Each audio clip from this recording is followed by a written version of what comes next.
Myth number 3. I have a will, so I don't need anything else. This, unfortunately, still is not the most complete estate plan. Because yes, it's great that you have a will. This will cover who is going to be the guardian of your minor children if you have any, and it's going to let you decide who receives your items. But this still means that you and your family must go through the process of probate. What probate is, as we've previously explained, is a process where the court examines the will or lack thereof, and then they decide who receives the items that you want bequeathed to people.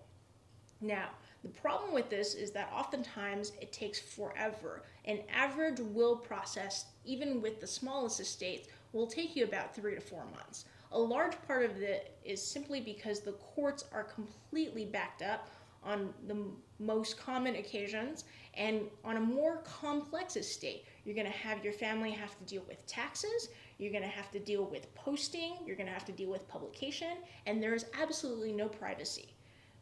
This means that if there is any kind of property that's valuable that you're bequeathing to your family, this may subject them to predatory people who are willing to scam them out of their inheritance. And so having a will is great, but it is not the most complete way in order to pass along your assets. One of the better ways to pass along your assets, if you have, for example, more than one home, is to do it through a revocable living trust. With the trust, the only thing that's in public record is what the trust owns and who the trustee is.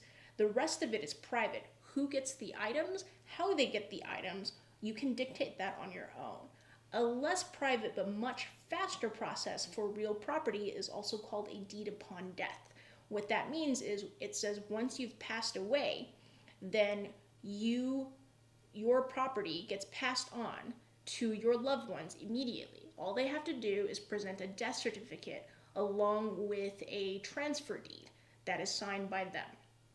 Now, these are the two processes that work better than just a will. A will should be there as a backup, but it should never be the absolute singular thing that you rely on to make sure that your assets get passed along.